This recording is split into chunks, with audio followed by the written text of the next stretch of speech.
Friends, இன்றைக்கி சின்ன ஒரு ரெசிபி தான். கீரை கடையல், அரைக்கீரை ஒரு கட்டு, ஒரு தக்காளி, 3 பச்சை மிளகாய், 10 சின்ன வெங்காயம் இல்லாட்டி 8 சின்ன வெங்காயம், 8 வெள்ளைப்பூடு, சீரகம். இந்த வெள்ளைப்பூடும் சின்ன வெங்காயம் தான் ரொம்ப டேஸ்ட்டு கொடுக்கும். இது கீரை சாப்பிடாத பிள்ளைங்க கூட இந்த அரைக்கீரை கடையில் வந்து சாப்பிடுங்க. இது வந்து மற்ற கீரைக்கும் இது நீங்கள் யூஸ் பாருங்கள் ஃப்ரெண்ட்ஸ். கீரை வந்து எப்பயுமே வந்து மூடி வைக்கக்கூடாது.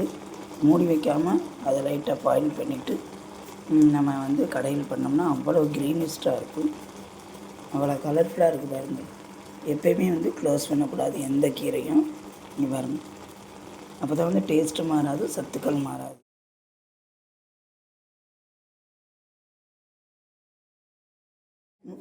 பாருங்கள் ஃப்ரெண்ட்ஸ், இந்த கீரை பாயில் ஆகி ரெடி ஆகிடுச்சு. இதை கொஞ்சம் ரெஸ்ட்டில் விட்டுட்டு நம்ம கடைஞ்சி தாளிக்கணும் ஃப்ரெண்ட்ஸ். இப்போ கீரை கடையில் ரெடி ஆகிடுச்சு. இங்கே பாருங்கள், நேரில் பார்க்கும்போது அவ்வளோ க்ரீனிஷ்டாக இருக்குது. இதை சாதத்தில் நம்ம போட்டு சூடான சாதத்துலேயும் ஆறுன சாதத்துலேயும் போட்டு சாப்பிட்டா அவ்வளோ டேஸ்ட்டாக இருக்கும். சின்ன குழந்தைகளும் இந்த கீரையை சாப்பிடாமல் இருக்காதுங்க. இந்த முறைப்படி நான் சொன்ன மெஷர்மெண்ட் படி சேர்த்து அரைக்கீரையோ இல்லை மற்ற கீரையோ இது மாதிரி செஞ்சு கொடுக்கலாம். கீரை கடையில் இங்கே பாருங்கள், இதை அப்படியே சாதத்தில் தாளிச்சாச்சு. பாருங்கள் எவ்வளோ அழகாக இருக்குன்னு பாருங்கள்.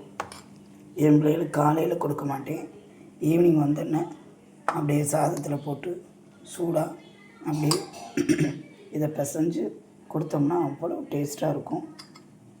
நீங்களும் இந்த முறைப்படி கீரை கடையில் செஞ்சு இதுக்கு மேட்ச் வந்து அப்பளம் கொடுத்தா சாப்பிட்ருக்குங்க. இதே மெத்தட் படி கீரையை வந்து மூடி வைக்காதீங்க. வெள்ளைப்பூடு வெங்காயம் அதிகமாக சேருங்க, அவ்வளோ டேஸ்ட்டாக இருக்கும். இதை நல்லா பிசைஞ்சு விட்டு பிள்ளைகளுக்கு உருண்டை உருட்டி கொடுத்தீங்கன்னா 10 உருண்டை கூட மறுக்காமல் தின்னுங்க. கீரைன்றதே தெரியாது, அவ்வளோ டேஸ்ட்டாக இருக்கும். இந்த முறைப்படி செஞ்சு நீங்களும் பயன்பெறுங்க. கீரையில் அவ்வளோ சத்துக்கள் இருக்குது.